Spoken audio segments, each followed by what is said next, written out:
بدعون کے دلائل سے ہمیں ہٹ کرنی کرنی مننی چاہیے. بسم اللہ الرحمن الرحیم. جی اعوذ باللہ السمیع العلیم من الشیطان الرجیم. بسم اللہ الرحمن الرحیم.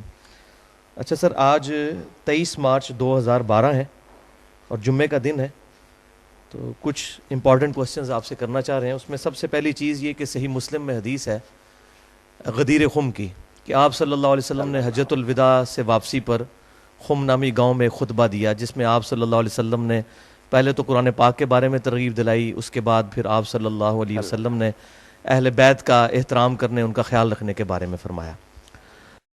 تو اس حدیث کے کانٹیکسٹ میں ہمارے جو اہل تشیع بھائی ہیں ان کا یہ کانسیپٹ ہے کہ اس موقع پر نبی صلی اللہ علیہ وسلم نے سیدنا علی کو اپنا وصی بنایا تھا، جبکہ ہمیں صحیح بخاری اور مسلم میں یہ حدیث ملتی ہے کہ آپ صلی اللہ علیہ وسلم کے بارے میں جب عبداللہ رضی اللہ تعالیٰ عنہ سے سیدنا طلحہ نے پوچھا کہ کیا رسول اللہ صلی اللہ علیہ وسلم نے اپنا وصی کسی کو بنایا تھا، انہوں نے کیٹاگوریکل ڈینائی کیا کہ نہیں، البتہ آپ نے ہمیں کتاب اللہ پر عمل کرتے رہنے کی وصیت فرمائی تھی. تو وصی کے اعتبار سے آپ کا کیا کنسپٹ ہے؟ آپ نے ایک تو حدیث سکران جی ہاں بیان کر لی، ایک یہ پھر وصیت کی بات کر لی. حدیث سکران مختصر میں اس کے بارے میں عرض کروں. بعض لوگوں میں یہ بھی ہے، انہوں نے روایتوں میں درج کر دیا کہ یہ حجۃ الوداع کے موقع پر بھی آپ نے یہ بات کہی، مگر وہ نہیں درست بات. ہاں، یہ صحیح صرف یہ کہ غدیر قوم کے موقع پر ہی آپ نے یہ بیان فرمایا. اور اس سے ہمارے جو شیعہ دوست استدلال کرتے ہیں اس پر میں نے ان سے کئی بات کہا کہ اگر موقع ہے اس بات کا کہ اہل بیت سے بھی تمسک کرو یا یہ خلافت کا معاملہ، تو یہ میدان عرفات میں آپ کرتے، جہاں سارا عرب جمع تھا وہاں بیان کرتے. اب وہ سارے لوگ کوئی یمن کو چلے گئے، کوئی عراق کدھر چلے گئے، ادھر تو شام والے یا مدینہ والے ہی آئے، ان کے سامنے آپ نے یہ خطبہ دیا. وہ موقع آپ نے کیوں مس کر دیا جب ساری امت وہاں جمع تھی؟ وہ وہاں یہ ہدایت فرماتی. وہاں جو صحیح حدیث وہ آپ دیکھتے ہیں صحیح مسلم میں ابو داؤد میں آپ نے صرف کتاب اللہ کا کہا کہ میں تم میں ایک چیز چھوڑتا ہوں، جس سے ہاں صرف جو ہے نا سنت وغیرہ کا وہ بھی حاکم وغیرہ کی روایتیں بس سارے ہی دیتے ہیں نا، کوئی نہیں. اصل بات جو تھی میں نے کہ تم میں کتاب اللہ چھوڑ رہا ہوں، اس کو پکڑ کر رکھو گے تو گمراہ نہ ہو. یہ جو خطبہ غدیر کا، اس میں بھی جو ہے نا تمسک کی بات کی، ہدایت لو اور نور ہے، وہ سارا قرآن کے بارے میں، اہل بیت کے بارے میں آپ کی بات ٹھیک ہے، آپ نے صرف نا حسن سلوک کی بات کی. اللہ تعالیٰ نے آپ پر منکشف کر دیا تھا کہ بعد میں لوگ ظلم کریں گے، اذکرکم اللہ فی اہل بیت، یہ بات کہی کہ میں تمہیں اللہ کا خوف دلاتا ہوں، میرے اہل بیت کے بارے میں غلط طرف سے اختیار نہ کرنا. ہدایت کی بات جو نا جہاں آتا نا بعض رقم یہ تمسک کرو گے، وہ بھی نہیں صحیح ثابت ہوئی. نہیں، بات جو نا ٹھیک کرنی چاہیے. ہاں، کتاب جو ہے نا ہدایت کے لیے وہ اللہ کی کتاب ہے بات. باقی جو ہے نا کہ ان کے ساتھ کرنا، نیک سلوک کرنا. پھر ساتھ اس کے جو آتا کہ حضرت زید نے جب یہ بات بیان کیا، لوگوں نے پوچھا اہل بیت کون ہے، تو انہوں نے جب کہا عباس. اب جو شیعہ حضرات کا کہنا اس میں تو پھر 12 امام جو آل علی تھے ان کا وغیرہ یا امامت کی بات ہوتی. یہ تو کہا کہ یہ سارے اس میں داخل ہے جو آپ نے سکران میں کہا کہ میری اطرت آل جعفر بھی ہے، آل عقیل بھی ہے. تو یہ خلافت وغیرہ سے یا یہ دین کے لیے تمسک کی بات نہیں، یہ صرف آنے والے واقعات کے بارے میں نا امت کو ذرا ہدایت. وہ جیسے علامہ مناوی لکھتے ہیں کہ امت نے اس کے بالکل برعکس کیا، جو آپ نے تاکید کی نا اس کے الٹ کیا کہ کچھ شہید کر دیے گئے، کچھ قیدی بنا لیے گئے، کسی کو در بدر پھرایا گیا. ظلم تو محمد علی بھائی بہت کیا نا، آپ کی اس وصیت پر عمل نہ کیا تو ذکرکم اللہ بعد ظلم جو کر سکتے تھے نا وہ کیا. اور وہ ظلم ہی آج تک نا امت کو پھر ایک نہیں ہونے دیتا، کیونکہ جن لوگوں کے دل زخمی ہیں کہ یا رسول اللہ کی اولاد کے ساتھ ان کلمہ گو نے کیا، بات ان کی بھی ٹھیک ہے. یہ دوسرے مسلمان ان کا لحاظ نہیں کرتے کہ ان کی کوئی ذاتی دشمنی نہیں کسی سے، وہ بیچارے غمزدہ ہیں کہ حضور کے بعد یار اس طرح کیوں سلوک کیا گیا، کوئی زہر سے مار دیا گیا، کسی کا سر قلم کر کے علاقوں میں گوایا گیا. اب یہ بات تو دل سود ہی ہے. ہم ہزار پردہ ڈالیں، دل تو جلتا ہے کہ کلمہ گو کا یہ کام نہیں تھا. اور میں یہاں صرف ماہر القادری کا ایک شعر جناب نقل کر دوں گا. ان کے ہاتھوں سے لٹی باغ رسالت کی بہار، جو نمازوں میں صدا پڑھتے رہے صلی اللہ. کافر مارتے نا جتنا دکھ نہ ہوتا، کلمہ پڑھ رہے اور پھر ایک آدمی جنت کے جوانوں کا سردار ہے تمہارے سامنے حدیث بیان کر رہا اور کہتا تمہارے اندر ابو سعید خدری جابر موجود، پوچھ لو. حضور نے یہ میرے بارے میں فرمایا نہیں کس نے آپ مجھے قتل کر دیا، مگر کوئی کسی نے نا رائے برابر اثر نہیں لیا۔ اس لیے وہ اہل بیت کے بارے میں تو صرف اتنا تھا کہ ان سے حسن سلوک کرنا، کتاب اللہ صرف ہدایت کے لیے تھی۔ ٹھیک ہے۔ ہاں۔ اچھا شیخ صاحب، اس میں بات یہ ہے کہ اگر کتاب اللہ ہے الحمدللہ وسیع نبی صلی اللہ علیہ وسلم کی، تو یہ ہم جو مصحف کے بارے میں صحیح بخاری میں حدیث ملتی ہے کہ سیدنا ابوبکر صدیق کے دور میں جمع کیا گیا، پھر سیدنا عثمان غنی کے دور میں مصحف عثمانی سامنے آیا، اگر یہ اتنی امپورٹنٹ چیز تھی تو آپ صلی اللہ علیہ وسلم نے دو گتوں کے درمیان اپنی مبارک زندگی میں اس کو کیوں نہیں جمع کیا؟ اس بارے میں محمد علی صاحب جو شیعہ حضرات بھی کہتے ہیں کہ بعد میں حضرت علی پھر گھر میں بیٹھ کے قرآن جمع کروں، یہ سنی کہتے ہیں حضرت ابوبکر کو فکر پڑی کہ کاری مارے جا رہے، یہ باتیں جو ہے نا دین سے پوری طرح مطابقت نہیں رکھتی کہ آخری کتاب ہے، زندگی موت اللہ کے ہاتھ میں ہے، رسول اللہ کو اتنی مہرت دے دیتا خدا انا لنا جمع قرآن کہ قرآن تو اکٹھا ہو جاتا، منشر چھوڑ کر جانا خاتم النبیین کا، یہ کوئی قرآن کی حفاظت تو نہ ہوئی کہ لوگ پھر اکٹھا کرنے لگے، اس میں پھر ایک آیت نہ ملی، وہ حضرت عثمان رضی اللہ عنہ کے زمانے میں ملی، پھر ایک کی گواہی دو کے برابر بنائی گئی، باتیں نہیں ٹھیک ہے۔ میں تو صاف کہتا ہوں بے شک بخاری ہے مسلم ہے، یہ باتیں بالکل غلط ہیں۔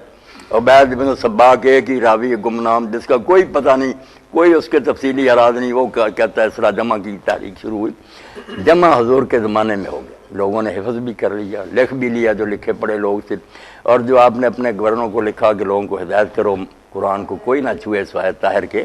اس لیے ابن حزم کی بات ٹھیک ہے کہ لاکھوں قرآن اس وقت پوری دنیا میں پھیلے ہوئے تھے، کوئی ایسی بات نہیں تھی وہ قرآن جو صحیح بخاری میں حدیث ملتی ہے کہ سیدنا جبرائیل کے ساتھ نبی صلی اللہ علیہ وسلم دورہ بھی قرآن کا کرتے تھے، تو وہ اس پہ موقف وہ یہ کہتے ہیں کہ جی یہ ساری چیزیں زبانی چل رہی تھی، جنگ یمامہ کے موقع پر وہ شہید ہوئے تو پھر نہیں روایت محمد علی صاحب آتا ہے کہ لکھوا بھی آپ دیتے، ٹھیک، وہ کہتے ہیں ایک جگہ کتاب مؤلف نہیں تھی مگر جو ہے نا کہ کاغذ کے پرزوں پر، اس طرح کھجور کے پتوں پر، ٹھیکروں وغیرہ پر لکھنا تو مانتے ہیں کہ کوئی شے ایسی نہیں تھی جو آپ لکھواتے نہیں تھے، ساتھ ہی بلا لیتے تھے۔ اب قرآن کے حوالے سے جو یہ اختلاف پھر اہل سنت میں بھی آیا، اہل تشیع میں بھی، 7 قراتوں والا، 7 قراتوں کی بات، اور ایک جو حضرت ابن مسعود کے ذمہ لگاتے ہیں نا کہ وہ مانتے نہیں تھے مفضلتین کوئی افاظت، یہ باتیں بھی دین کی جڑ کاٹنے والی، کہ وہ آدمی جس نے 70 صورتیں حضور سے سبقن پڑھی تفسیر کے ساتھ، وہی نہیں جانتا، اور جو کہتا ہے اگر میں جانتا مجھ سے زیادہ کوئی قرآن کا عالم ہے تو میں اونٹوں کے جگر جلا کر بھی اس تک پہنچتا، وہی صحیح بخاری میں بھی ہے کہ 4 بندوں سے قرآن سیکھو، وہی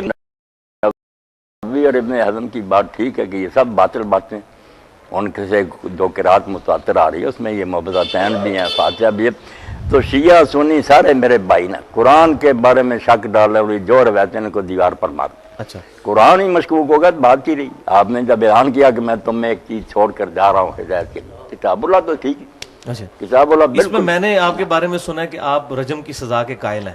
قائل۔ اچھا، اب مسئلہ یہ ہے کہ صحیح بخاری میں جو رجم کے بارے میں سیدنا عمر کا خطبہ موجود ہے کہ یہ آیات پہلے قرآن میں نازل ہوئی ہیں، ہم پڑھتے تھے، اور پھر بعد میں جو ہے وہ آپ کو پتہ ہے ڈیٹیل خطبہ نہیں، اس میں جو لوگ کہہ دیتے ہیں انہوں نے کہا قرآن میں تھی، قرآن نہیں لفظ میں، انہوں نے کہا کتاب اللہ میں یہ بھی بات تھی۔ چلیں کتاب اللہ، کتاب اللہ دیکھتے ہیں نا آپ کو علیکم الکتاب کبھی یاد آتا کتاب اللہ علیکم، وہاں شریعت مراد ہے کہ جو شریعت تھی نا، بے شک قرآن میں یا سنت میں شریعت میں یہ حکم اترا تھا کہ اس کو سنگار کرو، تو اس کو یاد کرنا پڑھنا۔ اب جو آیت بتاتے ہیں نا وہ محمد علی صاحب نہیں، وہ آیت تو قرآن کا اسلوب میں نہیں بیٹھتی، اسلوب میں نہیں بیٹھتی، عجیب و غریب، پھر نہیں خلاف ہے نا مسلک کی، مسلک تو کہ شادی شدہ جو ہے نا اس کو سنسار اس کو بھی ایکسپلین نہیں کرتا، مگر وہ شادی شدہ نہیں، وہاں بوڑھے کی بات ہے، الشیخ و بالشیخۃ، اب کہتے نہیں بوڑھے سے مراد شادی شدہ، یہ کس لغت میں بھائی؟ الشیخ و بالشیخۃ تو یہ ہے کہ بوڑھا، بے شک شادی شدہ ہو یا ساری عمر کمارا رہا، اس نے عبارت بوڑھے کی ہے، مسئلہ ہے شادی شدہ کا، تو نہ وہ مضمون اس کا صحیح ہے نہ کوئی۔ اچھا، ہمیں بس جو امام علامہ خضری نے لکھا نا اصول الفقہ میں، کوئی چیز مجبور نہیں کرتی کہ ہم مانیں کہ قرآن میں کچھ آیتیں تھی جو منسوخ تلاوت ہو گئی، ایسی کوئی دلیل شرعی جتنا اترا تھا پورا ہی ہے، کوئی اللہ نے واپس نہیں لیا، نہ کوئی آیتیں اٹھائی ہیں، جو بھی اس قسم کی روایتیں ساری جو ہے نا کوئی نہ کوئی میں جو صحیح مسلم میں روایت ہے کہ ہم سیدہ عائشہ سے کہ ہم حضور صلی اللہ علیہ وسلم کی وفات کے بعد بھی رضاعت والی آیات پڑھا کرتے تھے، پہلے 10 مرتبہ 10 رضاعت اتری ہاں تھی، جی، پھر ہاں جی، منسوخ ہوئے 5 رضاعت وہ جب حضور فوت ہوئے پڑھی جاتی تھی۔ ہاں جی، ہاں اب سارے پھر اس سے جان ہی چھڑاتے نا ہماری صاحب، یا تو نہیں لوگوں کو تو اس نسخ نہیں، اس پر آپ کیوں نہیں تعویل کر رہے کہ اس سے مراد کتاب اللہ ہی ہوگی، قرآن نہیں مراد ہوگا؟ نہیں وہ میں اس کی یہ تعویل کرتا ہوں کہ اگر اس کو ماننے اول تو ہم مجبور نہیں کہ ایسی روایتوں کو مانے، میں نے فلاں سے سنا فلاں سے، یہ بے شک کتنے معتبر ہم کہتے ہیں سکہ، پہلے تو سکات میں بھی آپ جانتے ہیں کہ ہر راوی کے بارے میں سوائے شادر وادر کے سب میں اختلاف، کوئی کہتا سکہ دوسرا کہتا دجال ہے، کون جانتا کہ ان میں کیسے کیسے لوگ ہیں۔ ہم کیوں کتاب اللہ کو مشکوک کریں جو مشرق سے مغرب تک پوری امت کے گھر میں تھی؟ اب مناظروں میں بے شک بحثیں کرتے رہیں، مگر سارے کافروں نے بھی ڈھونڈ نکالا کہ شیعوں کے گھروں میں خار کسی کے ہاں کوئی اور قرآن ملے نہیں، قرآن ایک ہی ملا سب کے پاس، اس لیے قرآن متواتر یقینی پکی ہے، اس میں کوئی شک نہیں۔ اگر وہ کہا جائے نا کہ پڑھا جاتا تھا قرآن میں، اس کی تعویل اگر کرنی ہے تو یہ کر لیں کہ وہ لفظ نہیں پڑھے جاتے تھے، بطور تفسیر یہ سمجھا جاتا تھا کہ قرآن میں جو ہے نا کہ رضاعت کی وجہ سے حرام ہو جاتے رشتے، اس کی تشریح تھی کہ وہ محض بائی چانس تھوڑا بہت دودھ پینے سے نہیں، پہلے تھا کہ 10 مرتبہ دودھ پیے، پھر حکم رہ گیا سنت کے مطابق 5، وہ قرآن میں پڑھا جاتا، یعنی قرآن کی یہ تفسیر کی جاتی۔ ٹھیک ہے تو شیخ صاحب، اس میں جو صحیح بخاری میں ایک روایت ملتی ہے کہ سیدنا علی سے کسی نے پوچھا کہ کیا آپ کو رسول اللہ صلی اللہ علیہ وسلم نے قرآن کے علاوہ بھی کچھ سکھایا؟ تو انہوں نے کہا کہ ہمیں نبی صلی اللہ علیہ وسلم نے قرآن کے علاوہ کوئی چیز نہیں سکھائی الا فہم القرآن، قرآن کا فہم۔ وہ فہم کدھر ہے اس وقت؟ وہ حدیث کی شکل میں تو ہمارے پاس نہیں، سنت کی فہم شکل میں القرآن بھی کر ایک صحیفہ کا بھی ذکر کیا، جی ایک صحیفہ کا جس میں صحیفہ جو ان کے دیت تلوار وغیرہ کے مسائل میان لکھے میں تھا، اس میں بھی دیت وغیرہ کے احکام لکھے ہوئے تھے۔ جی تو سنت قرآن سے باہر نہیں، جیسے وہ شاطبی نے الموافقات میں لکھا نا کہ ہم کہہ دیں قرآن ہدایت کے لیے کافی، تو قرآن خود کھیلتا نا سنت کی طرف سنت کہ رسول کی اطاعت کرو، اس کی پیروی کرو۔ کتنے احکام ہیں، مثلا اذان کا ذکر آ گیا کہ جب اذا نودی للصلاۃ، دوسری جگہ کہ نادیتم، مگر اس کا کوئی طریقہ کہ وہ کیا الفاظ ہیں، کس طرح کہا جائے، یہ سنت سے پتہ چلا۔ حج کے اس طرح آ جاتا ہے کہ طواف کرو، اب کہاں سے شروع کریں، کتنے چکر لگائیں، تو سنت کی طرف تو جانا ہی پڑے گا، سنت کا انکار نہیں، مگر وہ کتاب اللہ میں ہی داخل ہے۔ ٹھیک ہے، لیکن اب سنت کے مسئلے میں مسئلہ ہے نا کہ اہل تشیع جو ہیں ان کی اپنی کتابیں ہیں، اہل سنت کی اپنی کتابیں ہیں، اور ایک دوسرے کی کتابوں کو پڑھنا، اور اس کو بلکہ کہا جاتا ہے اہل بدعت کی صحبت میں بیٹھنا حرام ہے، بد مذہبوں کی صحبت میں بیٹھنا حرام ہے۔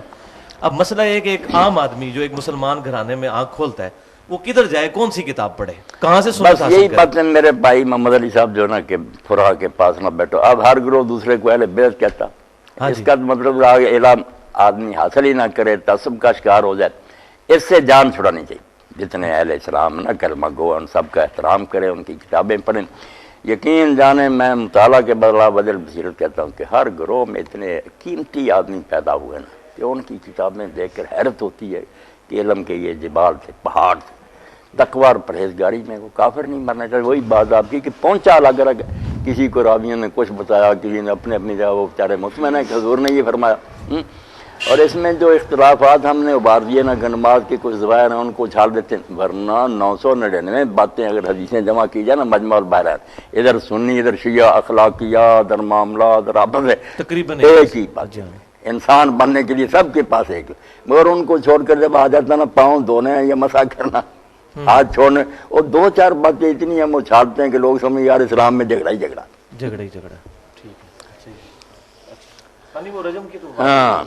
اچھا، اب آپ کی جو ایکسپرٹیز ہیں جس موضوع پہ، مینلی تو میں وہ ٹاپک ایڈریس کرنا تھا۔ غامدی صاحب نے اس پر جو لکھا نا رجم پر، اور بعض حدیثوں میں اضطراب ثابت کیا، میں اس بارے میں ذرا بتا دوں، میں نے دیکھا اور اس کو ابن حجر نے بھی نا حضرت علی میں نقل کیا اور کہا یہ معنی تو مناسب، بات بڑی ٹھوس ہے، اور کئی صحابہ سے نقل کیا کہ ان کا یہی مسلک تھا، مگر کہتے ہیں شاذ ہے، غامدی صاحب مانتے ہیں، غامدی صاحب اس کی تعویل کرتے ہیں، وہ کہتے نہیں ہیں گنڈوں کے لیے وغیرہ، ہم مرتد کے لیے جس طرح سزا ہے اس طرح یہ جو وہ فساد پھر فی الارض کرتے ہیں۔ محاربہ کے تحت لے جاتے ہیں، وہ ساری باتیں میں نے پڑھی، ٹھیک ہے۔ مگر جو حدیثوں میں کہتے ہیں نا کہ کسی طرف آتا ہے کہ رجم اور جلد دونوں کرو، کوڑے بھی مارو، سنسار بھی کرو، جمع آتا ہے بادام سامت کی، کسی میں صرف کوڑے آتا ہے، کہیں کسی میں سنسار آتا ہے، کسی میں سال کی جلاوت نہیں ہے۔ تو اس بارے میں بعض صحابہ کا بھی مطلب فتح الباری میں، اور شیعہ جو فقہ ہے اس میں نا محمد علی صاحب بہت اچھے طریقے سے بات واضح کی، اور سمجھ میں بھی آتی کہ جیسے جیسے جرم شدید ہوتا جاتا سزا بڑھتی جاتی۔ ایک ہے محض زانی اور زانیہ، ان کے ساتھ اور کوئی قید نہیں، صرف شاید زنا کیا وہ کموارے ہیں، ٹھیک ہے، ان کے لیے وہ قرآن پاک کی سزا۔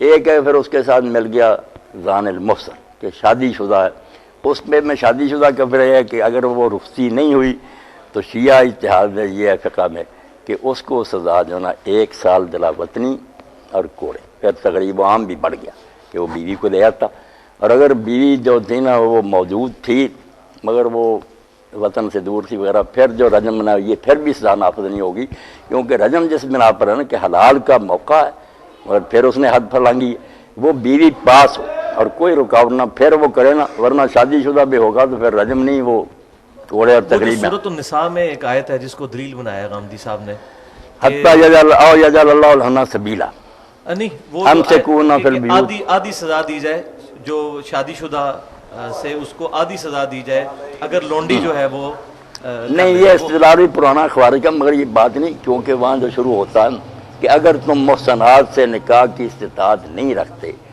تو لونڈیوں کے ساتھ ان کے مالکوں کی اجازت سے نکاح. اب جو ہے کہ محسنات سے نکاح اگر مانا شادی شدہ کر لیں تو شادی شدہ سے تو نکاح حرام ہے. وہ فکرہ جو ہے نا کہ اگر تم میں استطاعت نہیں محسنات کے، اس سے پتہ چلتا ہے آزاد کہ آزاد عورتوں سے نکاح کی اگر طاقت نہیں.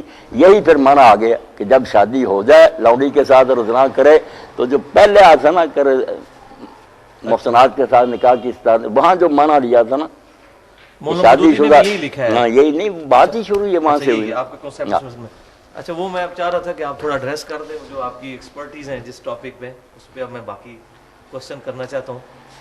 ایک تو یہ بتائیے کہ ابھی عوام الناس کو کافی آپ کے بارے میں کنفیوژن ہے. جب میں نے بھی پچھلے سال 10 دسمبر 2011 کو حسینیت اور یزیدی والا لیکچر ریکارڈ کرایا تو مجھے لوگوں نے کہا یہ آپ مولانا صاحب کے شاگرد ہیں، یہی نہیں کوئی پہلی ملاقات ہے.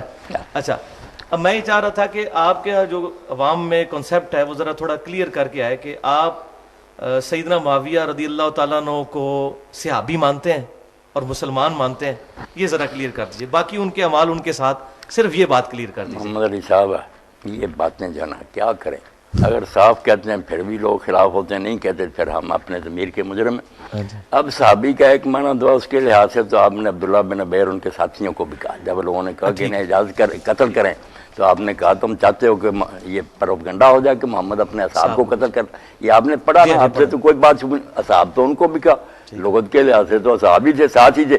مگر جب قرآن کہتا، حدیث کہتی ہیں کہ ان میں لوگ منافق بھی، منافقین کا وجود تو بالکل مسلمہ. اب ہم اپنی مرضی سے کہہ دیتے ہیں یہ منافق نہیں تھا، وہ منافق، اور منافق بھی صرف ہمارے پاس عبداللہ بن ابی رہ گیا، ورنہ جنگ احد میں جو 300 واپس آیا تھا، اور اس کے بعد یوں اسلام پھیلتا گیا، زیادہ ہوتے گئے لوگ منافق، روب کی وجہ سے دب گئے.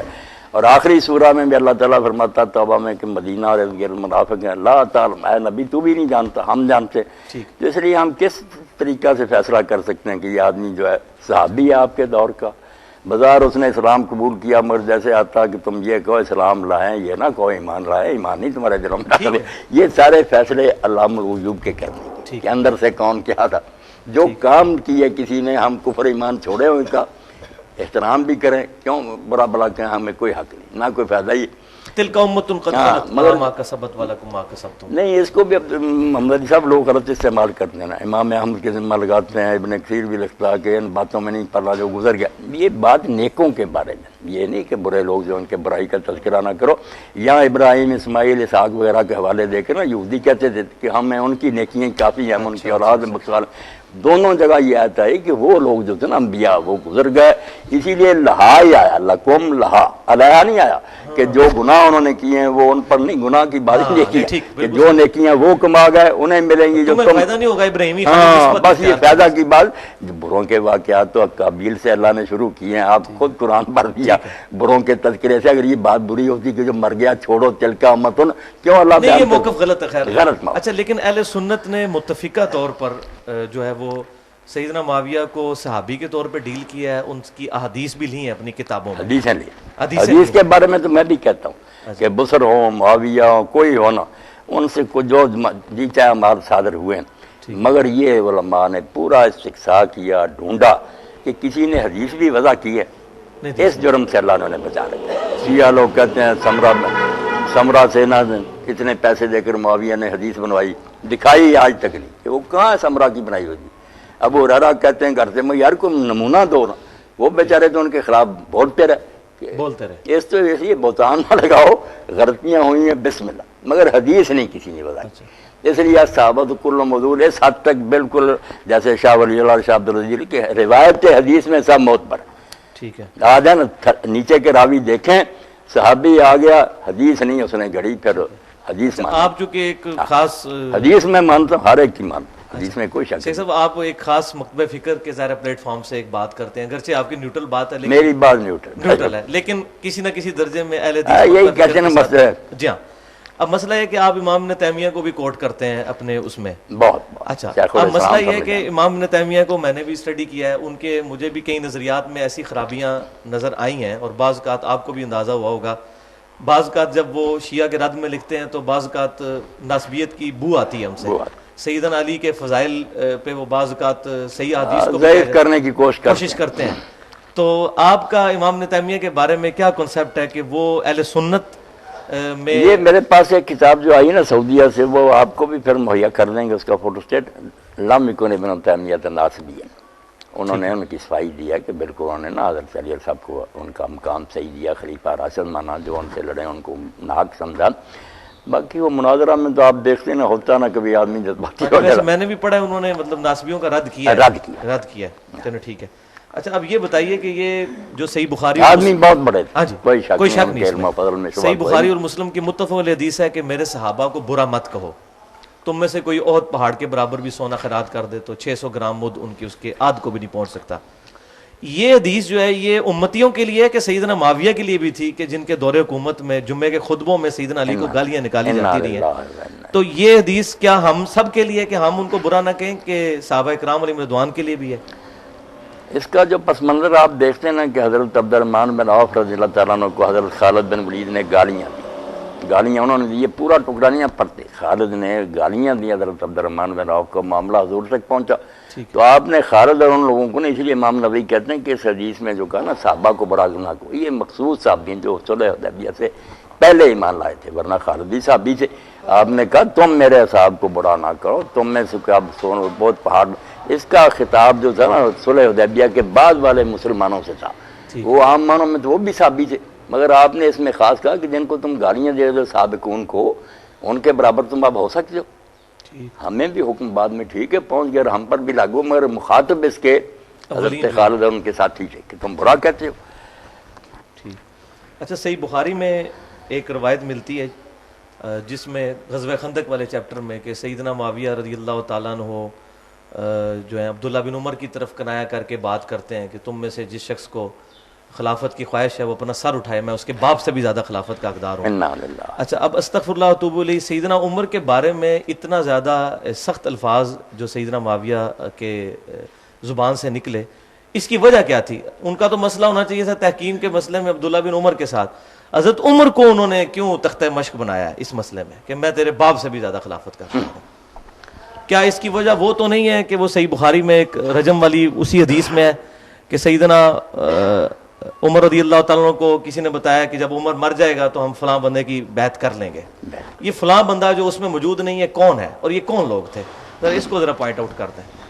یہ جو انہوں نے کہا نا کہ سر اونچا کرے جو خلافت کا امیدوار بنتا, میں اس سے اور اس کے بعد سے بہتر ہوں, اس کے بارے میں کچھ تو بھائی محمد علی یہ کہتے ہیں کہ ابن عمر وغیرہ کوئی یہ ان کی طرف سے ان کی بات کرو, حضرت عمر مخاطب تھے, مگر بہت سے یہ بھی کہتے ہیں کہ نہیں وہ حضرت علی اور ان کی اولاد کے بارے میں کہہ رہے تھے کہ جو کہتے ہیں ہم اور ہمارے باپ زیادہ خلافت کے حقدار وہ سر اونچا کریں.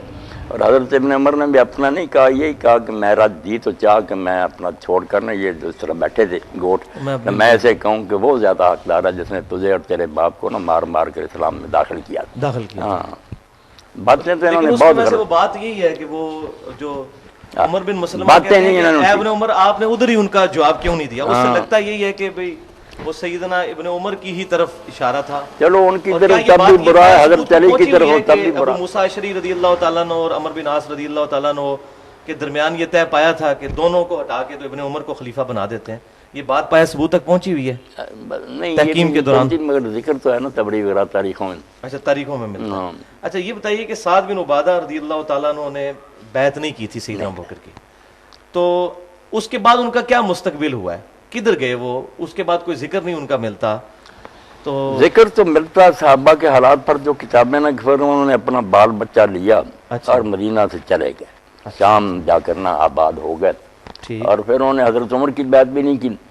اب ان کی موت جو ہے نا وہ بھی نزاعی ہو گئی، کیونکہ وہ مردہ پائے گئے نا، صبح شام پیشاب وغیرہ کے لیے نکلے تو پھر وہ کسی نے انہیں ہلاک کر دیا، اور کنویں میں لاش ملی، وہ بھی سبز ہو گئی تھی، پھول گئی تھی۔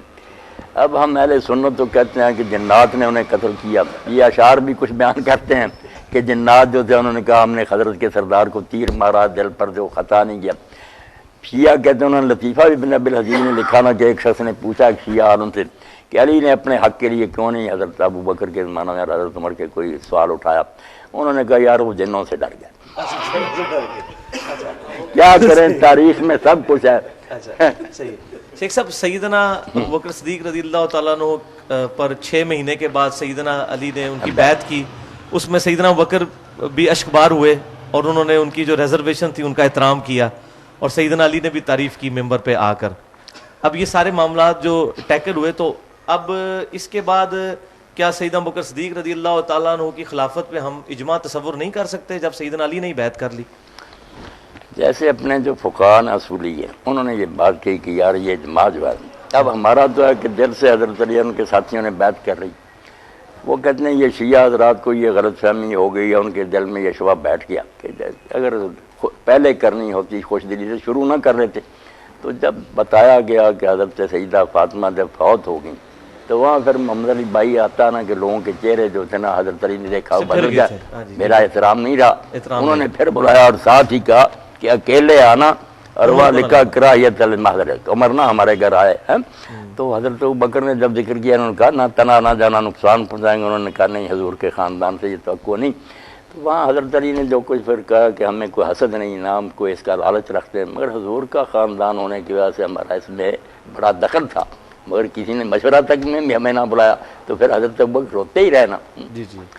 تو اب ان کے دل میں جیسے مزیر الغواشی ہے نا، اصول شاشی کی شرح لکھی انہوں نے، تو کہتے ہیں کہ اب بھی ان کے ذہن میں ہے کہ جو بیعت کی نا وہ اسلام کی بہتری کے لیے انہوں نے کر لی کہ چلو مسلمانوں میں فساد ختم ہو جائے، ورنہ آپ جانتے ہیں نا کہ جو کچھ ہو سکتا ہے ابو سفیان نے کرنا چاہا، حضرت علی اگر اس کا شکار ہو جاتے سازش کا تو اسلام مٹ جاتا۔ وہ حضرت عباس سے ملے اور کہنے لگے یار یہ کیا ہوا کہ عبد مناف کی اولاد کو چھوڑ کر انہوں نے بنو تیم کے ایک آدمی کو خلیفہ بنا لیا، 2-3 آدمی مکے، چلو اٹھو علی کو کھڑا کریں اور میں مدینہ سواروں اور پیادوں سے بھر دوں گا اس کی حمایت کے لیے۔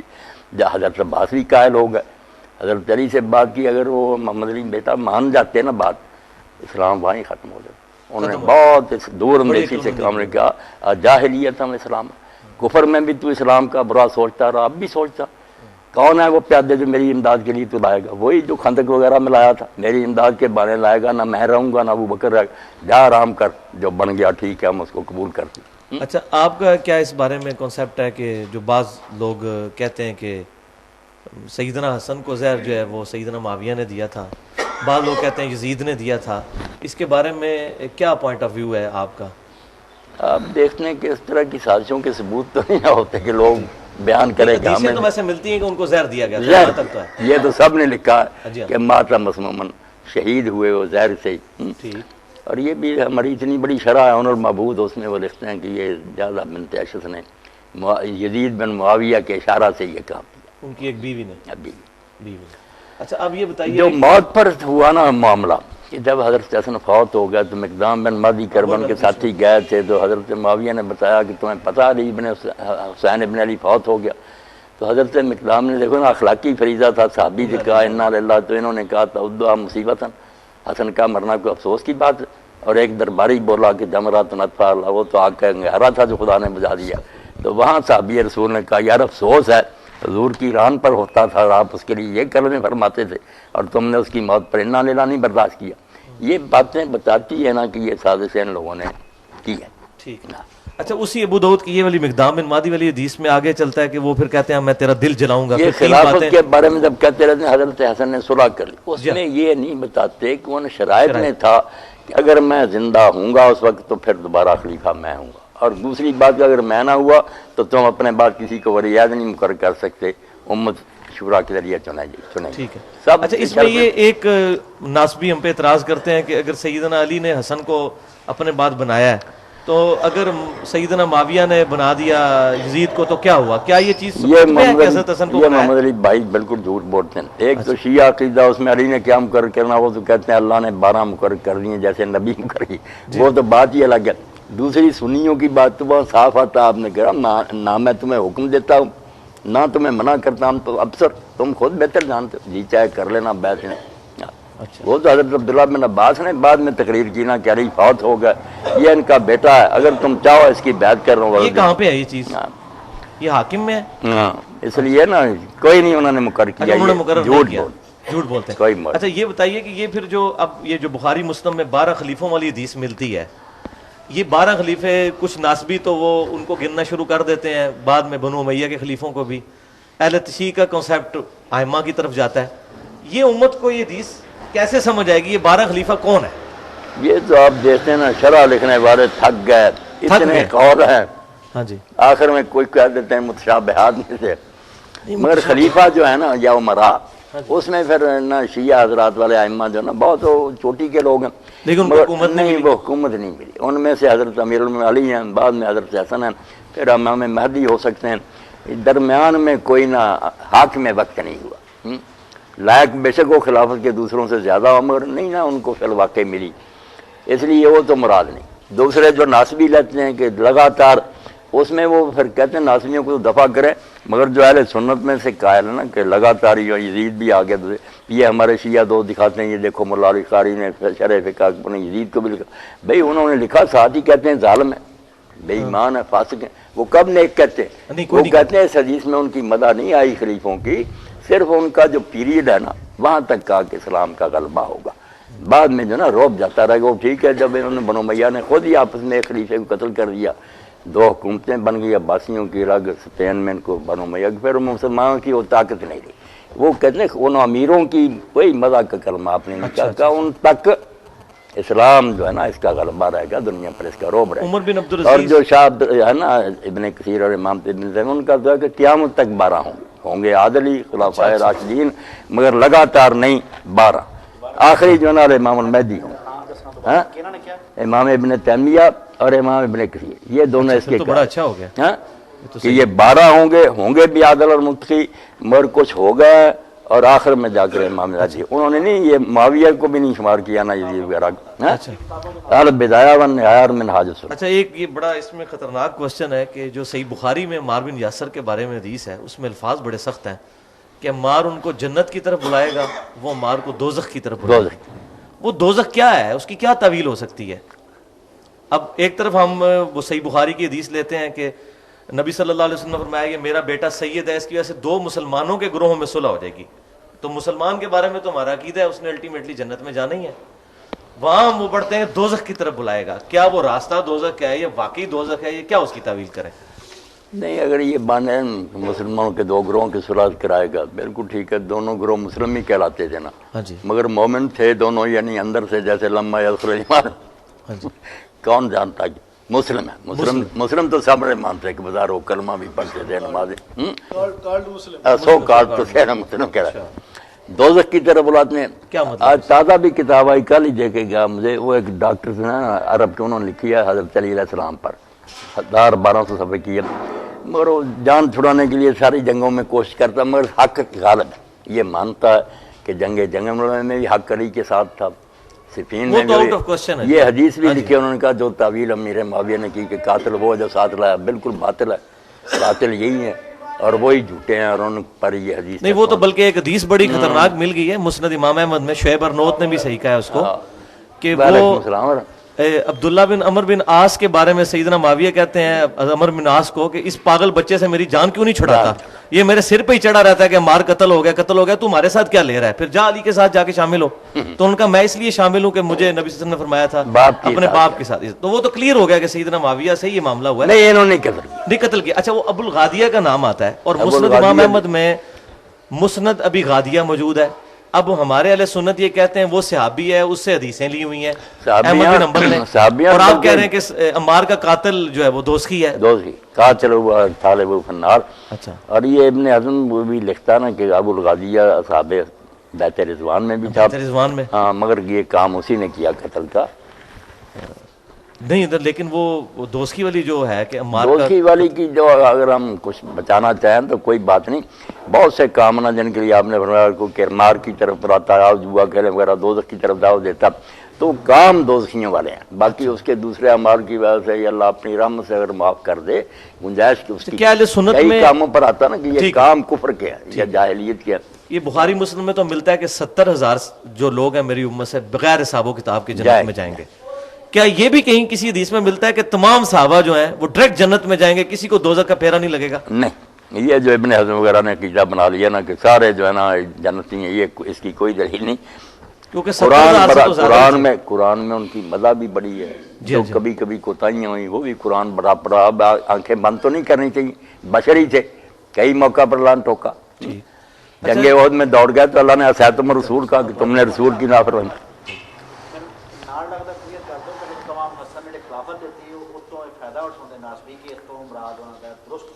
نہیں، یہ ملا علی قاری رحمۃ اللہ نے لکھا جو حضرت حسن کی صلح سے یہ نتیجہ نکالتے ہیں کہ اس کے بعد معاویہ جو تھے وہ خلیفہ ہو گئے. بالکل غلط ہے. وہ ملک ہی ہیں اور ملک بھی عزوز ہیں. وہ تو نبی نے خود فرمایا ہے کاٹ کھانے والی ملوکیت. اچھا یہ بتائیے واقعہ ہررا جو ہے صلح حسن میں جو یہ سمجھتے نا لوگوں کو اس طرح تاثر دیتے ہیں جیسے حضرت حسن پلیٹ میں رکھ کر خود لے گئے تھے کہ تم خلافت کے اہل ہو.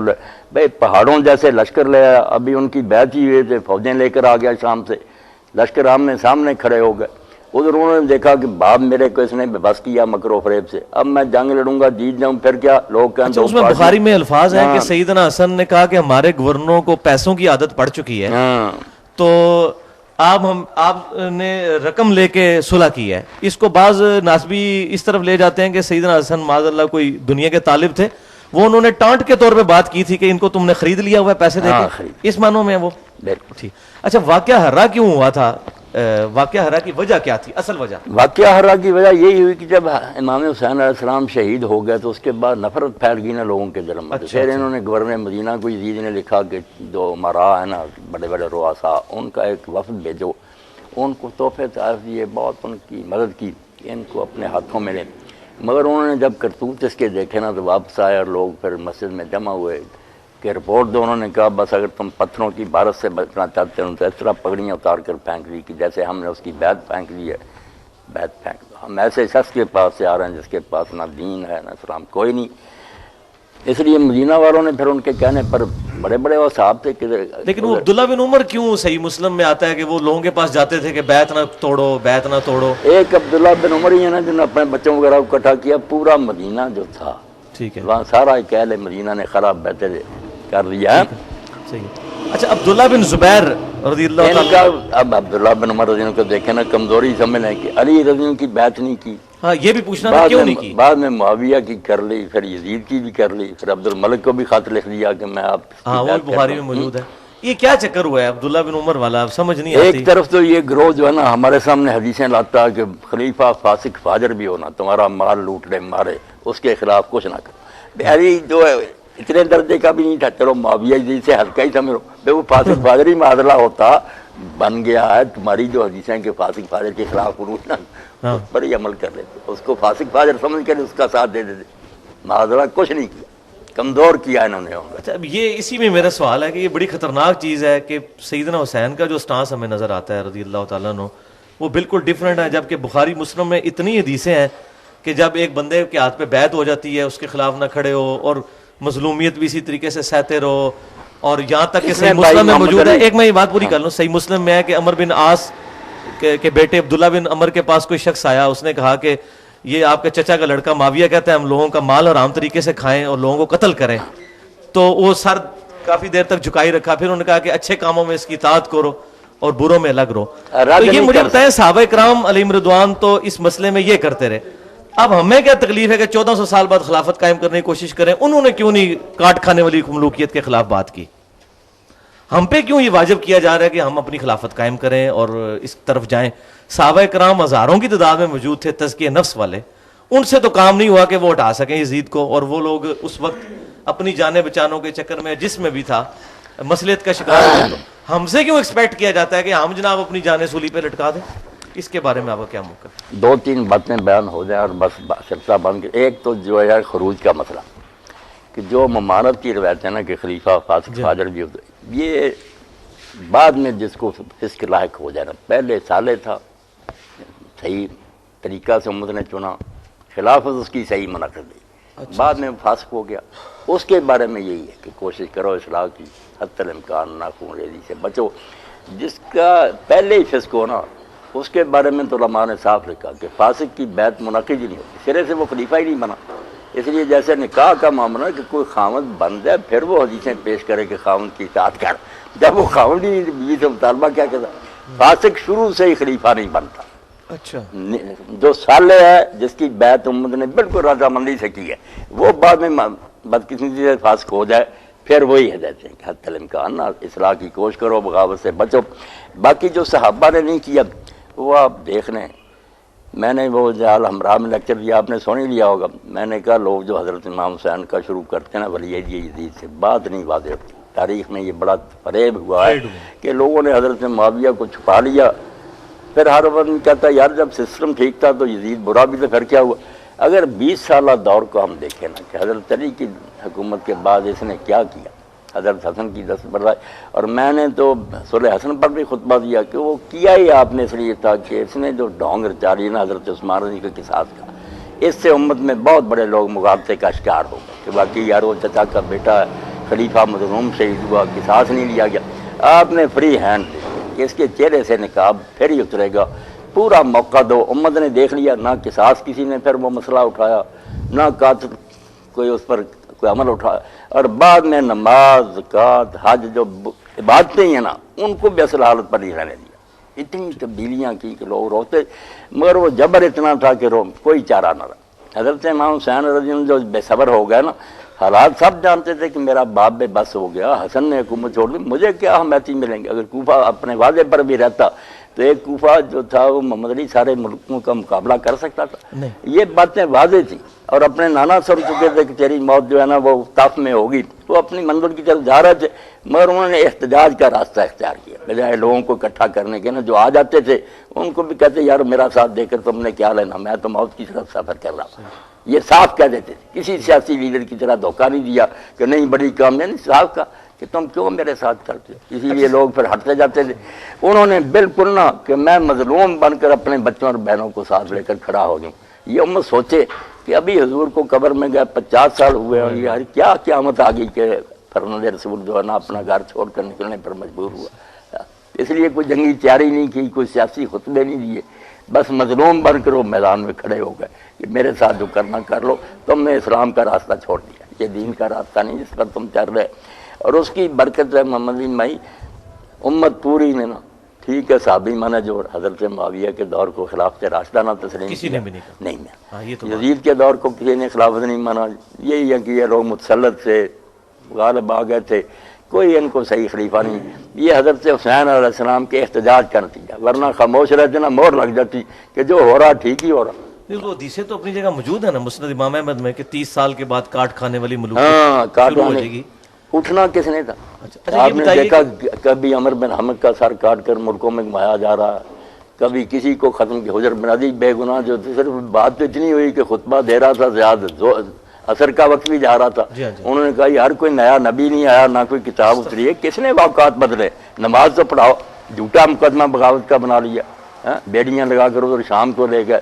وہ بیچارے کہتے رہے کہ ہمیں معاویہ کے پیش تو کرو، پیغام بھی بیچا گیا ہم اس بیعت پر قائم ہے جو حسن نے کی تھی. معاملہ تو یہ، مگر انہوں نے کہا نہیں زیادہ تم سے زیادہ سے ملنا بھی نہیں تھا. اور جنگل میں جہاں انہوں نے حضرت عمر کے زمانہ میں اللہ اکبر کا فتح ہی انہوں نے کیا تھا، اسی جگہ بیچاروں کی قبریں کھود دی گئیں، کفن بچھا دیے گئے. اور کہا بچنا چاہتے تو حضرت علی پر لعنت کرو. انہوں نے کہا ساری عمر محبت کی ہے، صرف موت کو سامنے دیکھ تو بیچارے کس طرح بے گناہ مارے گئے. ام المومنین نے مدینہ معاویہ کا تجھے اللہ کا خوف نہ آیا، تم نے کیوں ایسے نیک لوگوں کو قتل کر دیا. تو یہ سارا منظر دیکھ کر لوگ سہم گئے. اور جو صحابہ کہتے ہیں ان کو کہا اس سے پیچھے چلو نا. جب خلافت بھی ایک ہی تھی، پوری طرح نظام بھی مستحکم تھا، حضرت عثمان خلیفہ تھے، ان کو 600 آدمی نے آ کر گھیرا. اور اتنے دن وہ گھیرا ڈال کر بیٹھے رہے، مہاجر انصار کی فوجیں تھیں وہاں، انہوں نے آپ کو بچایا، اور کو نہیں، انہوں نے روک دیا تھا فلان جو مرضی کہو۔ جب اس وقت خاموش رہ گئے، خلیفہ قتل ہو گیا، یہ تو پھر 20-30 سال ہو گئے۔ اچھا، یہ بخاری مسلم میں حدیث ہے، نبی صلی اللہ علیہ وسلم نے فضائل مدینہ والا جو پورشن ہے کہ ایک زمانہ آئے گا لوگ مدینہ چھوڑ جائیں گے، اچھا، حالانکہ ان کو پتا ہو مدینہ ہی ان کے لیے بہتر جگہ ہے۔ سیدنا علی نے دارالخلافہ کوفے کیوں شفٹ کیا تھا، مدینہ شریف کیوں چھوڑ دیا؟ یہ حدیث جو آپ نے سنائی نا، یہ مسلم میں پڑھنی چاہیے کہ لوگ جو تھے نا، حضرت ابو سعید خدری کے خادم نے کہا نا کہ حضور جو مدینہ کا بحال ہو، وہاں لکھا واقعہ حرہ کے موقع پر جب انہوں نے مدینہ تباہ کر دیا نا، اس وقت انہوں نے کہا ہونا حضرت میرا یہاں رہے گا کیا کام رہا ہو گیا، کوئی چیز نہیں ملتی، مہنگائی ہو گئی، شہر اجڑ گیا۔ اس وقت حضرت ابو سعید خدری نے یہ حدیث سنائی کہ رسول اللہ نے کہا تھا لوگ چھوڑ جائیں گے، حالانکہ مدینہ ان کے لیے بہتر ہوگا۔ اس میں بھی واقعہ حرہ کا ذکر کہ اس موقع پر نا یہ بات اس نے نہیں، سیدنا علی مدینہ شریف سے دارالخلافہ کیوں شفٹ نہیں، کیا؟ وہ تو کرتے ہیں بات، مگر میں نے اس حدیث کا شروع بتایا کہ حرہ میں نا انہوں نے ظلم بہت کیا۔ حضرت علی رضی اللہ عنہ چھوڑ گئے نا، اور صحابی بہت سارے مدینہ چھوڑ گئے دین کے سکھانے کے لیے، مختلف علاقوں میں بیٹھ گئے، وہ مراد نہیں جو اس میں فرمایا نا کہ جب فتوحات ہوں گی وہاں پھر عیاشی ہوگی، بہت سا ہمارے مال ملے گا نا اور بنی سہولتیں، لوگ اس کی خاطر جائیں گے۔ ان کو کہا کہ اگر وہ سہولتوں کی بجائے یہاں کی تکلیفوں پر صبر کریں وہ الگ۔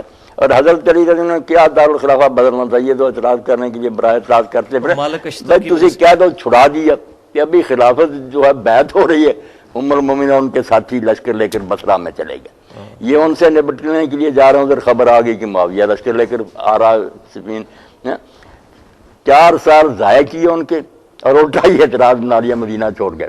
میں مدینہ میں رہنے دیا تمہیں، وہ ان سے نپٹنے کے لیے مدینہ میں بیٹھے رہتے، جہاں یہ فساد کر رہے تھے بصرہ جانا ہی تھا، جانا ہی تھا۔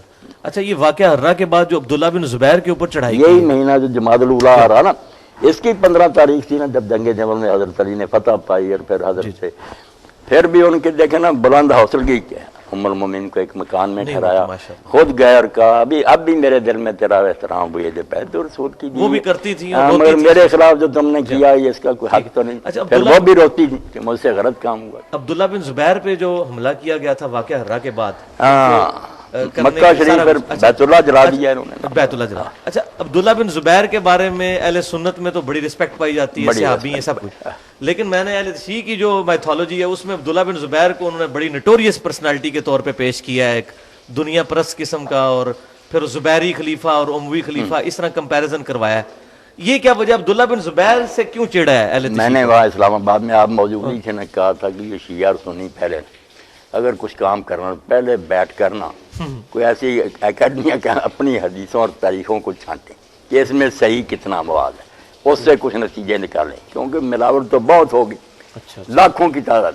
اب اس پر جو ہے نا صحیح تاریخ طبری آئی ہے، وہ 2 محققوں نے اس پر کام کیا، بڑا اچھا صحیح روایتیں صحیح بہت، یہ اس بچے نے مجھے لا کر پہلی 2 جلدیں دی، خلافت راشدہ اور اس کے بعد نا خلافت عمریہ تک کیا، سب پر کام ہے، صحیح طبری الگ کر دی، اس میں حضرت عبداللہ بن زبیر پر جو چیپٹر لکھا تھا بہت صفحے، یہ ساری تہمتیں جو ہے نا وہ بخیل تھے، یہ تھا، صحیح روایتوں پر انحصار کر کے انہوں نے ثابت کیا کہ نہیں وہ بہت پایا آدمی، پڑھنی چاہیے صحیح تاریخ طبری۔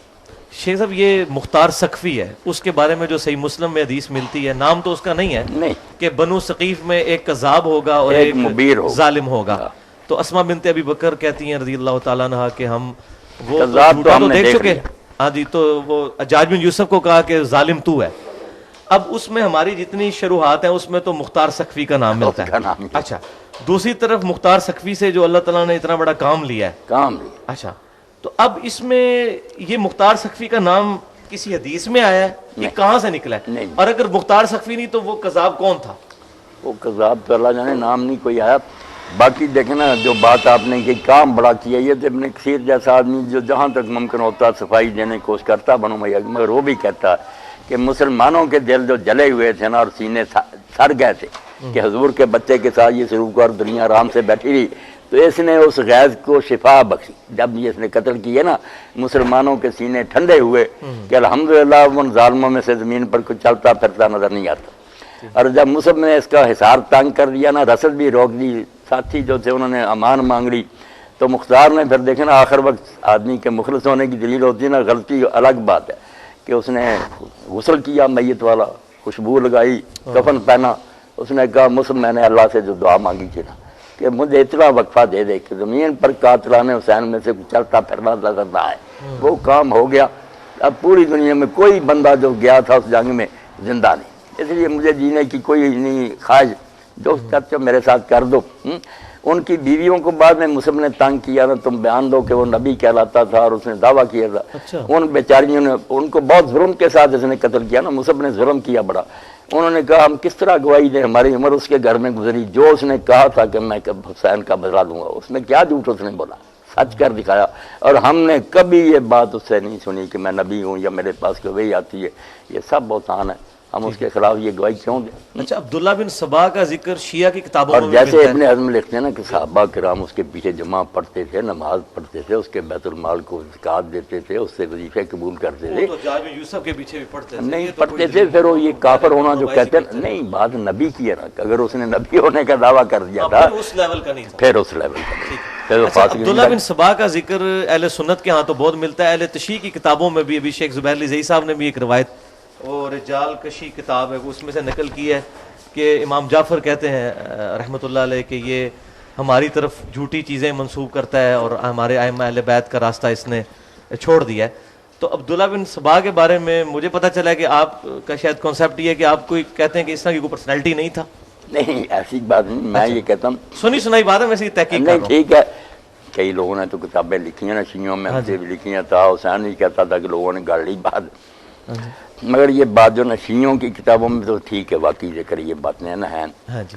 مگر اہل سنت کی کتابوں میں جنہوں نے زور لگایا نا, صرف ایک روایت نکالی قدیم جس میں امام شافعی کہتے ہیں عبداللہ بن سبا کا ذکر کرتے ہیں, مگر اس میں بھی پھر وہ لوگ مانتے ہیں کہ مجالد یہ روایت کرتا نا, اس کو ضعیف راوی, اور کسی نے نہیں. اس سے پہلے کی کوئی روایت سنی ہو کہاں نہیں ملی, بعد میں لے.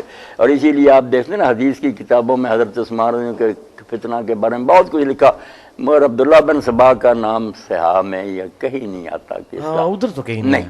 اب جو محقق ہے نا یہ تاریخ تبری والے, انہوں نے بھی کہا کہ وجود تو ثابت ہے, اگر ہم کہنا ایسا آدمی نہیں تھا, یہ نہیں بات, کیونکہ بہت کتابوں میں ذکر ہے. مگر جو یہ ہے نا کہ اس نے اس ہنگامے کو برپا کیا اور سارا اس کا رول تھا, یہ غلط ہے, اس کا کوئی دخل نہیں. یہ تو مروان کا سارا فتنہ ان کا اپنا ہی ہے. اچھا شیخ صاحب, یہ ایک بڑی خطرناک روایت ہے صحیح مسلم میں, 7000 مجالد, یہ مجالد ہی اس روایت کا راوی جس میں آتا نا حضرت عمر نے ایک صحیفہ لے آئے اور حضور کے سامنے یہودیوں کا پڑھنا شروع کیا, آپ کا چہرہ انور متغیر ہو گیا. حضرت ابوبکر نے کہا عمر دیکھتے نہیں ہو. یہ تو صحیح روایت ہے, یہ مجالد کی وجہ سے یہ. اچھا اچھا صاحب یہ نہیں.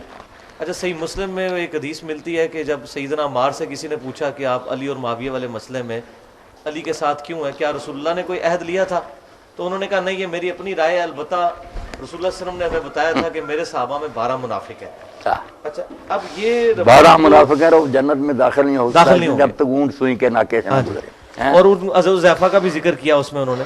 اب یہ ہمارے اہل حدیث لوگ جو ہے نا, صفی الرحمن مبارک شرح لکھی ہے, اس نے حضرت عمار کے بارے میں کہا یار اس نے بہت برا کیا, بدگمانی کی, ان جنگوں پر اس بات کو چشمہ کر دیا کہ 12 منافق. وہ حضرت عمار پر ناراض ہوا صفی الرحمن, مگر انہوں نے تو کہا بھائی عہد تو نہیں ہمارے پاس, مگر یہ بتایا تھا کہ 12 منافق ہیں وہ جنت میں نہیں. بائی نیم نہیں, بائی نیم نہیں مینشن کیا. اچھا, آپ نے ایک لیکچر کے دوران کہا ہے کہ یہ جو خلافت راشدہ کے بعد جتنی فتوحات ہوئی ہیں یہ صرف دنیا پرستی تھی. ان خلافت راشدہ کو حق پہنچتا تھا وہ لوگوں کے کہ ہم نے یہ سسٹم بنایا ہے تو وہاں بھی اسلام کا نظام چاہتے ہیں. جو بعد میں خود لٹیرے بن گئے ان کو کوئی حق نہیں پہنچتا تھا کہ وہ فتوحات کرتے. تو دوسری طرف بخاری مسلم میں ملتا ہے کہ آپ صلی اللہ علیہ وسلم کو فرمایا گیا کہ زمین کے خزانوں کی چابیاں آپ کے ہاتھ میں دی گئیں, اور فرمایا مجھے وہ ساری سرزمین دکھائے گی جہاں تک میری امت پہنچے گی. حضور اس پہ خوش ہو رہے ہیں کہ ان فتوحات کے اوپر صلی اللہ علیہ وسلم. خوش تو ہونا یہ بات الگ ہے, جیسے آپ نے فرمایا نا کہ فاجر آدمی کے ذریعے اللہ تعالیٰ دین کی تائید کرا دے, وہ فاجری ہوتا ہے مگر دین کو فائدہ پہنچ جاتا ہے. ان کی فتوحات سے اگر اسلام پھیل گیا, مساجد قائم ہو گئی, تو دین کا تو فائدہ ہی ہوا, حضور کی تو خوشی کی بات. صحیح ہے, مگر ان لوگوں نے ان کو فتح کر کے اپنے محل بنائے, عیاشیاں کی, بیت المال میں خرد برد کی, نظام اسلامی قائم نہ کیا. اچھا, سنن طبرانی میں ایک روایت ہے اور المستدرک الحاکم میں بھی موجود ہے کہ ابو ایوب انصاری رضی اللہ تعالیٰ عنہ اور سیدنا معاویہ رضی اللہ تعالیٰ عنہ کے درمیان ایک مکالمہ ہوا تھا. تو اس میں کنکلوژن اس کی یہی ہوئی تھی کہ سیدنا معاویہ نے پھر ابو ایوب انصاری کو کہا کہ تمہیں پھر اس موقع پر نبی صلی اللہ علیہ وسلم نے کیا حکم دیا تھا انصار کے بارے میں، ظلم ہوں گے بعد میں، تو انہوں نے کہا نبی صلی اللہ علیہ وسلم نے ہمیں کہا تھا صبر کرنا، تو انہوں نے کہا پھر تم صبر ہی کرو. اس پہ مجھے ایک بندے نے کہا ہے کہ یہ نبی صلی اللہ علیہ وسلم کی توہین ہے کہ نبی صلی اللہ علیہ وسلم نے تو ان کو کہا تھا آپ نے صبر کرنا ہے، اور سیدنا معاویہ نے یہ جو کہا کہ تمہیں رسول اللہ نے کہا تھا صبر کرو تو پھر صبر ہی کرو. آپ کا اس بارے میں کیا موقف ہے کہ اس کو کسی درجے میں اس روایت کو رد ہی کرنا چاہیے. باقی یہ جو ہے اس نا کی صحت تو ٹھیک ہے ویسے نہیں، صحت جو ہے نا یہ تو بخاری شریف وغیرہ میں صاحب معاویہ کا قصہ چھوڑ کر نا کہ آپ نے کہا کہ انصار تم میرے بعد اپنے پر ترجیح پاؤ گے، لوگ تمہیں چھوڑ کرنا صبر کرنا. ابن حجر بھی کہتا کہ وہ معاویہ اور دوسرے زمانوں میں ایسا ہی ہوا کہ ان کی حق ترسی ہوئی. اور یہ قصہ جو ہے نا اس کی سند دیکھنا کمزور ہے. باقی اگر حضرت معاویہ نے یہ کہا تو پھر کہ اس کے بعد انہیں مسلمان کہلانے کا تو حق نہیں. اگر یہ روایت صحیح ہے، حضور کی بات کا مذاق اڑایا. شیخ زبیر علی زئی صاحب تو روایت کو صحیح کہتے ہیں. نہیں صحیح کہتے ہیں تو پھر یہ حل کریں نا کہ جب سن کر کے حضور نے کہا صبر کرنا تو بجائے اس کے کہ کوئی متنبع ہوتے اور خوف خدا کرتے، ٹھٹھا کیا کہ جاؤ پھر صبر کرو. یہ کوئی نیک بات تو نہیں. کیوں بھائی انہوں نے حضور کی بات سنا، اس نے کہا جاؤ پھر صبر کرو. یہ جو حدیث ہے ان کے صحیح بخاری مسلم کی حدیث ہے کہ انصار پہ ترجیح دی جائے گی، تم صبر کرنا یہاں تک کہ حوض کوثر پہ مجھے ملو. اور پھر بخاری مسلم میں یہ کہ میرے حوض کوثر پہ کچھ میرے اصحاب آئیں گے اور میں کہوں گا اصحابی اصحابی. بالکل. اچھا اب یہ ڈاکٹر طاہر القادری صاحب نے بھی یہ روایت بیان کی ہے اور وہ اس کی تعویل کر گئے ہیں کہ اس سے مراد صحابہ نہیں، اس سے مراد ہے نبی صلی اللہ علیہ وسلم کے امتی، حالانکہ وہاں تو واضح موجود ہے. تو ظاہر ہے کہ ان صحابہ سے مراد وہ مرتدین زکوٰۃ مرتدین بھی تھے اور کچھ منکرین زکوٰۃ بھی تھے اور کچھ مسلمہ کذاب کے ساتھ بھی لگ گئے. تو صحابی کی تعریف آپ کی نظر میں کیا ہے؟ ہم تو یہ سمجھتے ہیں جس نے ایک دفعہ بھی حضور کو دیکھ لیا، ہمیں یہی بتایا گیا بچپن سے، حالانکہ کئی ان میں سے ایسے ہیں جو بعد میں سیدنا ابوبکر کے خلاف بھی کھڑے ہو گئے. ہاں جی. تو صحابی کی تعریف اہل سنت کی کتابوں میں کیا ہے؟ صحابی کس کو کہا جائے گا؟ کچھ لوگوں نے تو دائرہ روایت کا وسیع کرنے کے لیے کہ حدیثیں بہت کٹی یہی کہہ دیا کہ دور سے بھی دیکھا نا ہاں جی ہاں جی وہ صحابی ہو گیا. بہت سے جو نا بڑے بڑے محقق سودی کو کہتے ہیں یار یہ صحبت جو نہیں، صحبت جو کہتے ہیں دیر تک آدمی ساتھ رہے، کچھ فائدہ اٹھائے، اس کی مجلس میں رہتے، وہ پھر شرطیں لگاتے ہیں کہ کوئی آپ کے ساتھ جہاد کیا ہو، کوئی دیر تک رہا. بات تو ان کی وزنی، صحبت تو اسی کی. اچھا یہ بتائیے کہ سیدنا طلحہ اور زبیر نے کیا سیدنا علی کی بیعت کر لی تھی؟ اب جب حیرت ہوتی ہے نا کہ یہ کہتے نہیں جو آپ کی زندگی میں اسلام لایا، بھائی جو آدمی اسلام لایا اور وہ آپ کی اونٹنی کی مہار پکڑ کر حجۃ الوداع میں کھڑا تھا اور اس پر حضور کی اونٹنی کا لعاب گر رہا تھا اور آپ کے خطبے کی آواز وہ پہنچاتا تھا، وہ حضرت عمر کے زمانے میں پھر مرتد ہو کر نصارہ کے پاس چلا گیا شام میں. اس لیے پھر علماء لکھتے ہیں کہ جو اس کو بھی اب صحابی میں درج کرتے ہیں انہیں یہ ارتداد کی اور بخاری مسلم ایک کاتب وحی کے بارے میں بھی کاتب وحی لاش ہی نہیں قبول کی اس کی عزمین نے. اچھا یہ بتائیے سیدنا طلحہ اور زبیر نے کیا سیدنا علی کی بیعت کر لی تھی؟ بیعت کر. تو اگر بیعت کر لی تھی تو اچانک ان کا ذہن کیوں پھر گیا؟ کہتے ہیں کہ ان کے اوپر گردنوں پر تلواریں تھیں. ہاں جی. اگر ہم کہتے ہیں کہ یزید کی بیعت لوگوں نے ڈر کر یار صحابہ نے کی تو تم نہیں مانتے. ادھر طلحہ زبیر جو ہے اشرا مبشرہ وہ مانتے ہو کہ کہ میں نے تلوار کی وجہ سے انہیں کہا. طلحہ زبیر اگر ڈر کر کر سکتے ہیں تو پھر مان لو کہ بعد میں جنہوں نے یزید اور معاویہ کی بیچاروں نے ڈر کر کی. حالانکہ تلوار والی بات بالکل الگ ہے، انہوں نے اپنی خوشی سے بیعت کی تھی. حضرت علی کہتے رہے تھے کہ تم میں سے جو بننا چاہتا بن جائے، میں اسی طرح مانوں گا جس طرح پہلے، مگر انہوں نے کہا نہیں حالات ایسے ہیں آپ کے سوا کوئی نہیں سنبھال سکتا. مگر پھر بس کسی آپ نے دو سوال ہی ہیں اس میں کہ ایک تو سیدنا معاویہ پہ یہ تہمت لگائی گئی ہے کہ انہوں نے حضرت عائشہ کو معاذ اللہ شہید کروایا. جھوٹی بات، کوئی کنواں نہیں کھودا، نہ اس میں گری ہیں نہ اس میں دفن، بالکل اپنی موت فوت ہوئی ہیں. اور ان کا جنازہ جو تھا نا اس دن کی میں اگر سوئی گرائی جائے نا نیچے نہیں گرتی. بے شمار دنیا کے ابو ہریرہ رضی اللہ عنہ روتے تھے، انہوں نے نماز جنازہ پڑھائی. غلط بات غلطی ہے، اور یہ بہت بعد میں حبیب السیر وغیرہ جھوٹی کتابیں ہیں. شیعہ کی بھی پہلی کتابوں میں کوئی نہیں ایسی باتیں. عبداللہ بن عباس رضی اللہ تعالیٰ عنہ کا پھر کیا سٹیٹس ہوا ہے حضرت حسن کی صلح کے بعد؟ کیونکہ وہ بڑا عرصہ زندہ رہے ہیں، ان کا کہیں ذکر نہیں ملتا. وہ انہوں نے پھر کیا خلافت کے کاموں میں وہ حصہ لیتے تھے، کسی کے ساتھ اٹیچ رہے ہیں؟ اتنے جید صحابی تھے.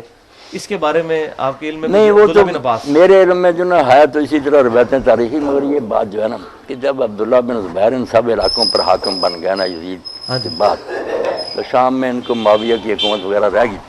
تو عبداللہ بن زبیر رضی اللہ کے بارے میں آتا نا، پھر انسان آخر حسد میں آ جاتا نا، آدم کے پہلے بیٹوں میں ہو گیا. ان کا ذکر آتا کہ ایک آدمی آیا تو اس نے کہا ابن زبیر اب لوگوں کو تیری ضرورت نہیں رہی، دو ہی چیزیں ہوتی ہیں علم یا مال.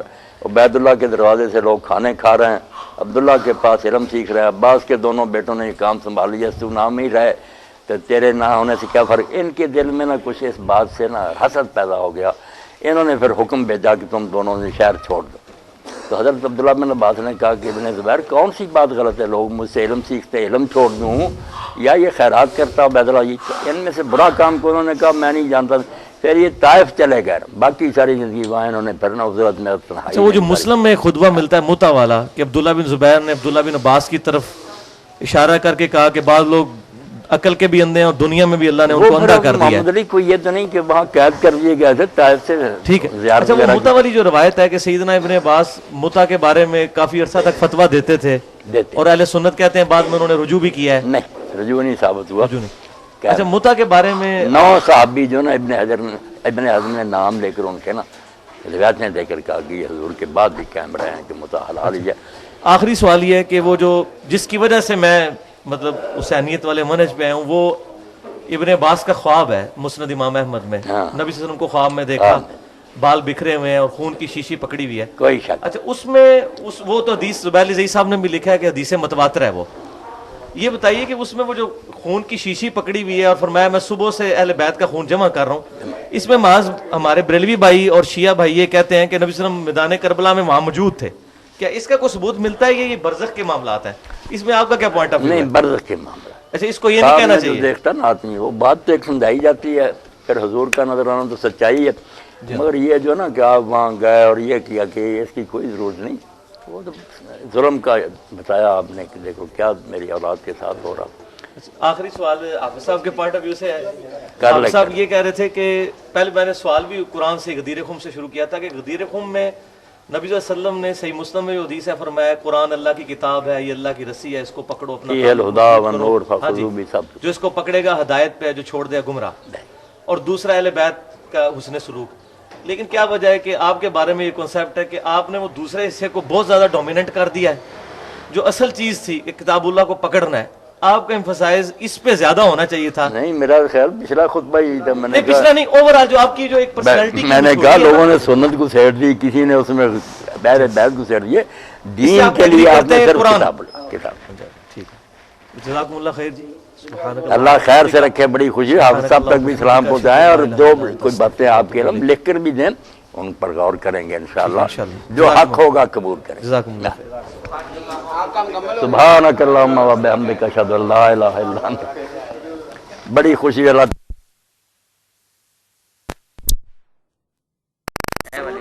حمید بن عبد الرحمن سے روایت ہے کہ حضرت عمر بن الخطاب اور حضرت عثمان بن عفان رضی اللہ عنہ نماز پڑھتے تھے مغرب کی رمضان میں، جب سیاہی ہوتی تھی پشان کی طرف، پھر بعد نماز کے روزہ کھولتے تھے۔ تھلے لکھا کیونکہ مغرب کی نماز جلدی پڑھتے تھے، اس وجہ سے روزہ کا وقت مکروہ نہ ہوتا تھا۔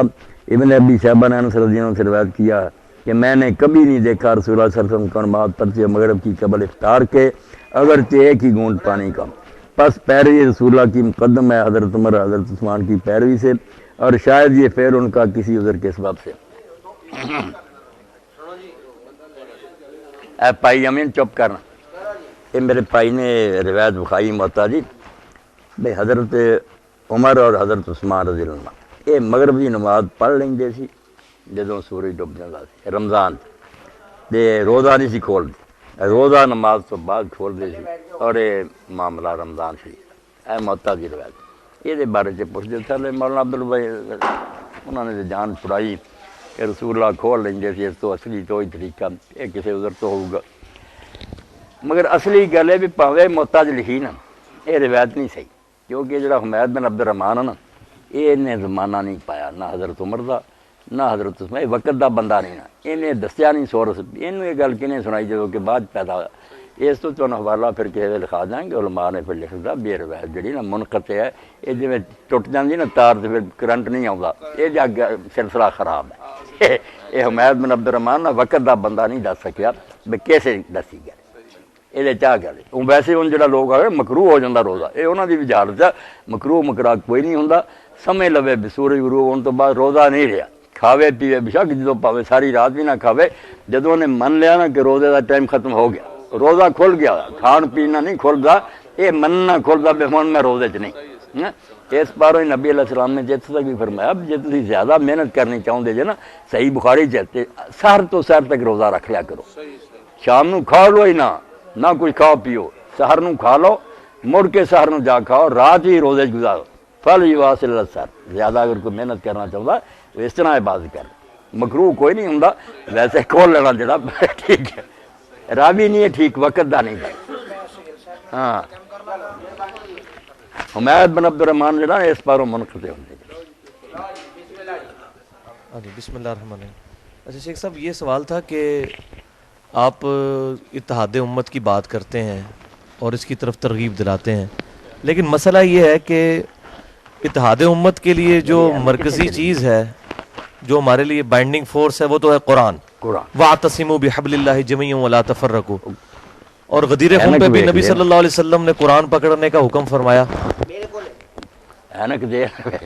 جی غدیر خم پہ بھی قرآن اور صحیح مسلم میں ہے کہ حجۃ الوداع پہ بھی قرآن قرآن قرآن اب مسئلہ یہ ہے کہ جو لوگ قرآن میں بیان کردہ عقیدہ توحید خصوصاً جو پہلی چیز ہے تمام انبیاء کی دعوت ہاں جی جو عقیدہ توحید کے معاملے میں ہی ڈاؤٹ فل ہیں اور انہوں نے یہ سمجھ لیا ہے کہ اللہ تبارک و تعالیٰ نے معاذ اللہ اب یہ سارا کچھ بنا کے نظام اولیاء اللہ کے حوالے کر دیا ہے یا اہل بیت کے حوالے کر دیا ہے یا صوفیاء کے حوالے اب ان کے ساتھ ہم باقی فروعی مسائل کے اوپر کس طرح اتفاق کر لیں جب منڈ جو ہے اس کی اوریجن جو ہے توحید وہی موجود نہیں ہے توحید کی بات کریں تو کوئی کہتا ہے یہ اولیاء کے گستاخ ہیں کوئی کہتے ہیں یہ اہل بیت کے گستاخ ہیں تو میرا خیال ہے اس کے اوپر تھوڑا سا ایمفسائز کرنے کی ضرورت ہے اس پہ آپ کیا کہیں گے توحید کے حوالے نہیں توحید پر بڑا زور دیتا ہوں توحید میں خلل آ گیا تو پھر رہا کیا مگر اس کی وجہ سے جو ہے نا کہ جو لوگ اس بارے میں کچھ پھسل گئے ہیں ان کو اہل علم لوگوں نے دھوکہ دیا کہ یہ توسل ہے استشفاء ہے نیک لوگوں کا وسیلہ ہم ڈھونڈتے ہیں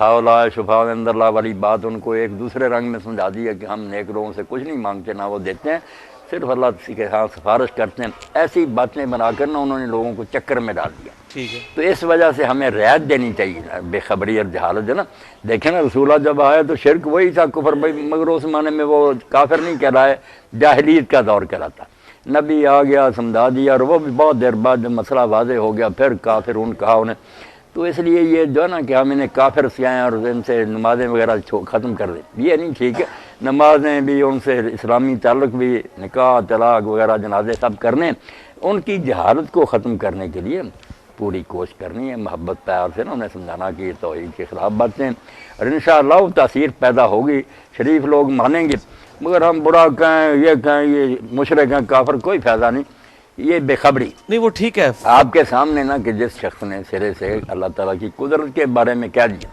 کہ مجھے نا بڑے کام کرتا مرتے وقت اس نے کہا بیٹا میں کیسا تھا انہوں نے کہا آپ تو ہمارے بڑے اچھے باپ تھے کہا پھر میرے ساتھ نے ایک شروع کیا کہ مجھ سے کام نہیں اچھے ہوئے اگر میں اللہ کے قابو آ گیا نا لائن قدر اللہ لیا یہ اگر اللہ نے مجھ پر قدرت پاری نا میری جان کا چھٹکارا نہیں مجھے جلا دینا میری راکھ بھی ادھر ادھر بکھیر دینا اس کی سمجھ میں جاہل کی یہ آیا کہ اس طرح کرنے سے نا میں اللہ کے قابو نہیں آؤں یعنی صفت قدرت کا ہی اس نے انکار کر دیا کہ ایسا اگر میں کہہ دوں پھر نہیں اللہ قابو کر سکتا مگر اللہ نے زندہ کر لیا اور پوچھا یہ تم نے کیوں کیا اس نے کیا ڈر گیا تھا کیا باپ لیکن شیخ صاحب مسئلہ یہ یہی علماء نے ابن حجر وغیرہ لکھتے ہیں کہ اتنی بڑی بات کہ قدرت خدا کی کیا اس میں شک کیا کہ اگر میں راکھ بکھیر دوں پھر اس طرح بات سکتا وہ ٹھیک ہے بے خبر ہے قادر ہے اس بات پر لیکن یہ ایز اے رول نہیں لوگوں کو بتائی جا سکتی ہے بات میرے بھائی صدیاں ہو گئیں بڑے بڑے علماء نے کتابیں لے کر ان لوگوں کو بتایا کہ یہ چیزیں جائز اب دیکھیں نا دو آدمی ایک دور میں ہوئے دونوں کو نا ہم کہہ دیتے ہیں شیخ الاسلام ادھر ابن تیمیہ ادھر سبکی ہیں یہ کتابیں لکھتے ہیں اپنی جگہ توحید کی وہ ادھر شفاء استقامت اور دوسری لکھتے ہیں کہ نہیں یہ مدد مانگنا حضور سے جائز ہے قبر پاک کی زیارت کے لیے سفر جائز ہے دونوں کی ٹکر رہی مگر دونوں ایک دوسرے کا احترام یہ کرتے ابن تیمیہ کہتے تھے میں نے سبکی جیسا نہیں دیکھا اور شاید ماں نے بھی جناؤ وہ کہتا تھا میں نے اس جیسا نہیں دیکھا علم کا بھی احترام تھا مسئلوں میں ٹکر تھی تو آپ دینا رعایتیں ہیں کہ لوگ اگر غلطیوں میں پھنسے ہوئے نا تو غلطیوں سے ان کو نکالنا مگر محبت ان کی بھی سننا اگر کوئی مغالطہ بھائی لائے نا روایت تو میں کہتا نہیں پھینکو روایت موجود ہے معطا کیا انہوں نے راوی بتا دیا کہ اس بندے نے بتایا اب وہ راویوں کی کتابوں سے نکالیں گے کہ حمید بن عبد الرحمان جو حضرت عثمان اور عمر کے زمانے کا نہیں بعد کا آدمی اس کو بتانا چاہیے تھا نا کہ کس سے لیے اتنے روایت تو علم سے بات ہونی چاہیے نا، برا برا کہنے سے کوئی فائدہ نہیں۔ بالکل ٹھیک ہے، یہ تو ہم ایگری کرتے ہیں اس مسئلے میں، لیکن صحابہ کرام علیہم رضوان کا جو ایٹیچیوڈ تھا ایسے لوگوں کے بارے میں، جس طرح ہمیں کئی روایتوں میں ملتا ہے کہ اہل بدعت کو سلام نہیں کرتے تھے، اسی طریقے سے اہل بدعت کے اوپر سختی کرتے تھے، اسی طریقے سے سنن دارمی کے مقدمے میں کئی تابعین اور صحابہ کے بارے میں لکھا ہوا ہے اہل بدعت کے بارے میں کہ ان کا ایٹیچیوڈ کیا ہوتا تھا، ان چیزوں کو سامنے رکھا جائے۔ اسی طرح خیر سے رکھے اللہ پاک۔ اس طرح کی تھوڑی تھوڑی ڈھیل نے آج امت کو یہ دن دکھائے ہیں کہ آج یقین کریں مسجدوں میں انٹر ہوتے ہیں تو حیران ہو جاتے ہیں کہ وہ ہستیاں جنہوں نے توحید کی دعوت دی تھی ان کو اللہ تعالیٰ کے مقابلے پہ کھڑا کر دیا ہوا ہے۔ نہیں بالکل ان معاملوں میں نکل تو اہل عرب سے بھی آگے گیا ہے یہ، چلے گئے جو شرک وہ کرتے تھے نا اس سے زیادہ ہے۔ وہ تو سمندر میں کوئی اللہ کو یاد کر لیتے تھے، یہ تو سمندر میں بھی یا خواجہ معین الحق اسی طرح طاقت ہے تو غرق ہوئے، مگر اس کا علاج کرنا اگر ٹی بی ہو گئی ہے تو ہم دعائی دیں کہ آپ کو ٹی بی کی کوئی فائدہ نہیں، ذہن میں رکھے علاج اس کا کرتے رہے، انشاءاللہ جس کی قسمت میں ہوگا وہ مان لے گا۔ ٹھیک ہے، علماء نے یہ باتیں الجھا دی نا، بڑے بڑے عالم ہیں پڑھے ہوئے، وہ کتاب میں لکھ لیتے ہیں کہ اس کا کوئی حرج نہیں، اللہ تعالیٰ نے اپنے بندوں کو یہ طاقتیں دی ہیں، ان چیزوں کو ثابت کرنا نہ کہ روایتیں نہیں تھیں۔ مسئلہ یہ ہے کہ قرآن کدھر گیا؟ وقال الرسول یا ربی ان قوم اتخذوا هذا القرآن مہجورا، غدیر خم قرآن کی بات کر رہا ہے، حجۃ الوداع قرآن کی بات کر رہا ہے، نبی صلی اللہ علیہ وسلم کا وسیع قرآن ہے، اس کے بعد کوئی امت یہ کہے جی مجھے یہی نہیں پتا چلا کہ قرآن میں کیا لکھا ہوا تھا، ایاک نعبد و ایاک نستعین، مطلب اس کو نہیں سمجھ نہیں آتا۔ بس وہ لوگوں نے پڑھ لیا نا وابتغوا الیہ الوسیلہ، اب اس کی تفسیر میں کئی لوگوں نے لکھ لیا کہ وسیلہ تفسیروں نے تو سارا ظلم ڈایا ہے۔ نہیں ظلم تو ڈایا مگر لفظ تو ہے نا کہ وسیلہ ڈھونڈو، اب لوگوں نے سمجھ لیا کہ لوگوں نے بتایا انہیں کہ یہ وسیلے ہی ہیں، نیک لوگ جو ہے ان کو پکڑ لو، ان کو مغالطوں سے نکالنا ہے نا میرے بھائی، برا بلا کہنے سے کوئی نتیجہ نہیں نکلے گا، نفرت ہوگی دور ہو جائیں گے۔ صحیح ہے، اگر علاج ہو سکتا تھا وہ بھی گیا، وہ ہم سے دور چلے گا، بالکل ٹھیک ہے، دور نہیں کرنا، قریب کر کے نا پھر دل میں صحیح۔ طے کر کے کہ یہ گمراہی میں بالکل پھنسے ٹھیک ہے۔ نکالنا شیخ وہاں۔ صاحب یہ جو نماز کے اندر مطلب مختلف احناف کے اور سلفیوں کے درمیان، اہل تشیع اہل سنت کے درمیان آپس میں فروعی مسائل چلتے ہیں اختلافات کے پوائنٹ آف ویو سے، مطلب سورہ فاتحہ کے بارے میں اتنا سخت دونوں طرف ایکسٹریم ہے، ایک کہتا ہے جی منہ میں انگارہ رکھ دو جو فاتحہ پڑھتا ہے، دوسری طرف کہتے ہیں فاتحہ نہیں پڑھتے تو نماز نہیں ہوتی۔ نماز وہ عمل ہے جو نبی صلی اللہ علیہ وسلم کو 5 دفعہ روزانہ صحابہ کرام نے دیکھا، کرتے لے اس میں تو عملی تواتر بھی موجود، کتابیں بھی موجود، اس کے باوجود اتنے بڑے لیول کا اختلاف کیوں آیا؟ باقی چیزوں میں تو ہم کہہ سکتے ہیں چھوٹی چھوٹی کوئی چیزیں تھیں، ایک چیز جو حضور کو روزانہ 5 دفعہ کرتے ہوئے ہزاروں لوگوں نے دیکھا ہے صلی اللہ علیہ وسلم صلاۃ تسلیما کثیرا کثیرا، اس میں اتنے بڑے لیول کا اختلاف، تو اس میں منکرین حدیث کو یہ موقع ملتا ہے، وہ کہتے ہیں یہ سارا ستیہ ناز ہے حدیث کی کتابوں کا، نہیں یہ کتاب ان کا یہ موقف ہے۔ اچھا اب اس میں مجھے بتائیں اختلاف پھر کیوں آیا، ہم ان کو کیا حدیث جواب کی برکت سے نماز ایک، اگر حدیث نہ ہوتی پتہ نہیں کتنی نمازیں ہوتی۔ ایک کتاب چھپی تھی محمد علی جس کا نام تھا تقابل اربع، یہ 4 آدمی جنہوں نے قرآن کے نام پر لکھی نا کتابیں اور حلف اٹھایا کہ قرآن کی نمازیں، یہ 4 خانے بنے ہوئے تھے، چارے مولوی عبداللہ چکرالی سے شروع کر کے نا حشمت علی سارے بکھلائے، چاروں ایک بات میں شروع سے لے کر سلام تک ایک بات میں متفق نہیں ہو، اتنی الگ الگ نماز، چاروں حلف اٹھا رہے ہیں قرآن یہ نماز سکھاتا ہوتا تو ایک نہ تم 4 ہوتے۔ چلو حدیث والوں کو چھوڑو، حدیث والوں کا جو ہے نا عمل آپ دیکھ لیں کہ نماز میں جو بنیادی اذان، ہم اتنے لوگ اس وقت جمع، کسی کا قد چھوٹا، کسی کا بڑا، کوئی کاڑا، کوئی گورا، کوئی تندرست، مگر سب پر انسان کا لفظ بولتے ہیں۔ کچھ ایسی چیزیں ہیں جن میں نہ پائی جائیں، بس انسان ہو کے نکال، باقی اس کی نا چیزیں جو جدا بھی ہوں خیر ہے۔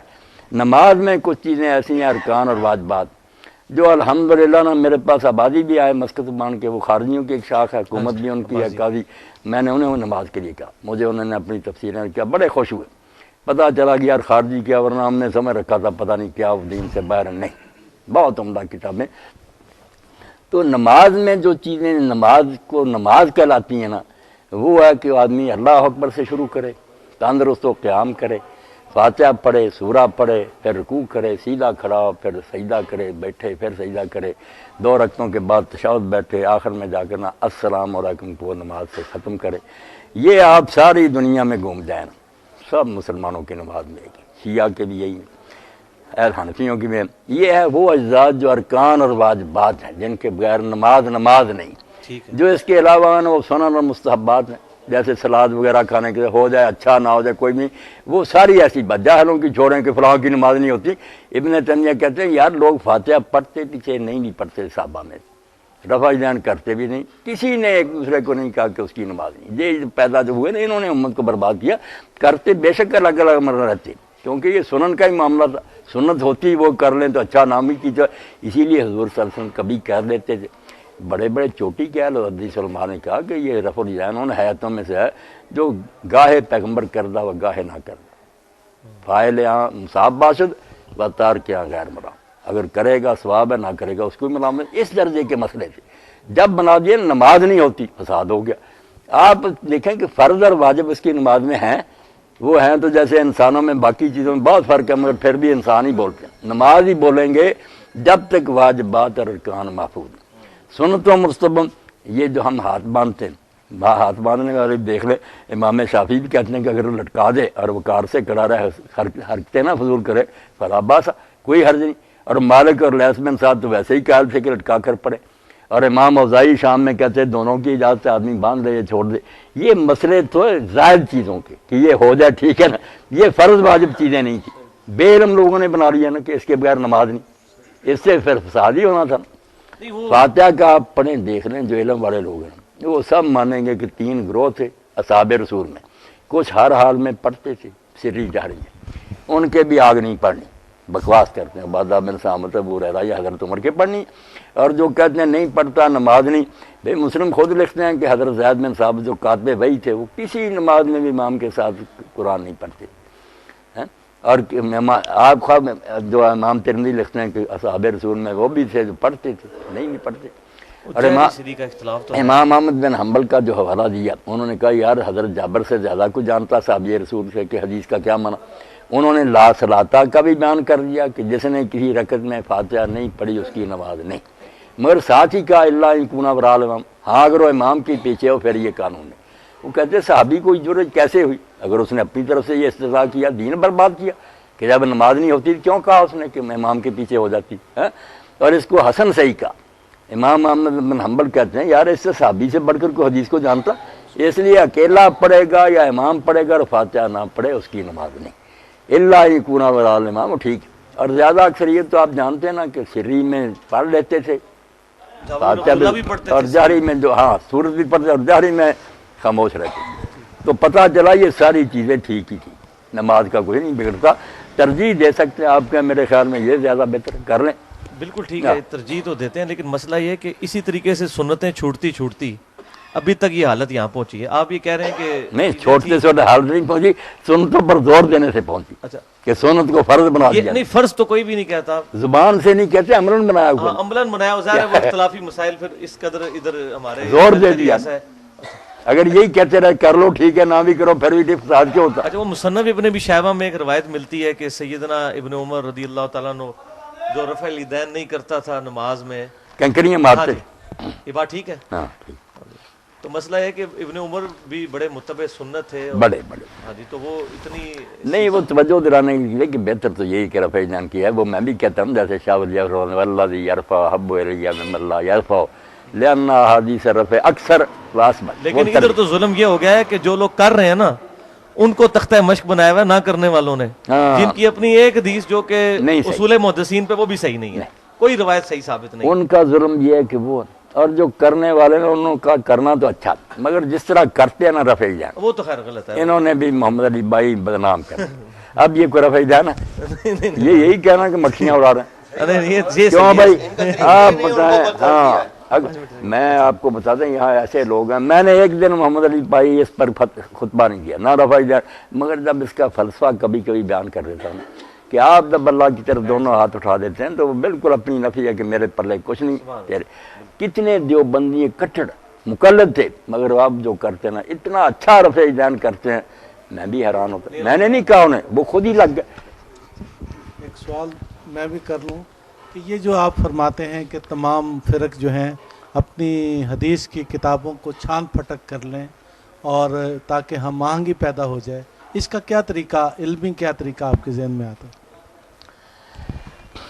ہر گروہ میں ماشاءاللہ نا ایسے لوگ اب بھی موجود ہیں، شیعہ سنی دوسرے سب ہیں کہ اللہ نے انہیں علم بھی دیا، رجال کے ماہر بھی ہیں، مختلف موقعوں پر وہ اظہار بھی کر دیتے ہیں۔ اب کافی ہے نا، وہ حماسہ میں لکھتے ہیں سید مرتضیٰ مطہری کہ افسوس ہے کہ کافی میں بھی یہ روایت آ گئی کہ امام حسین علیہ السلام کی لاش پر ایک آ کر شیر بیٹھ گیا، اور لوگ جب گئے آپ کا سر کاٹنے کے لیے تو شیر ہرایا، تو پھر انہوں نے کہا دیا یار نہ چھیڑو، یہ ایک مصیبت ہے، گلے پڑ جائے گی۔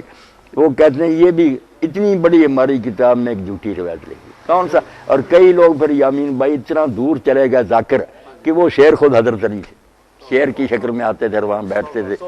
اب کیا کریں، ان روایتوں نے یہ امت روایات میں کھو گئی، حقیقت خرافات میں کھو گئی۔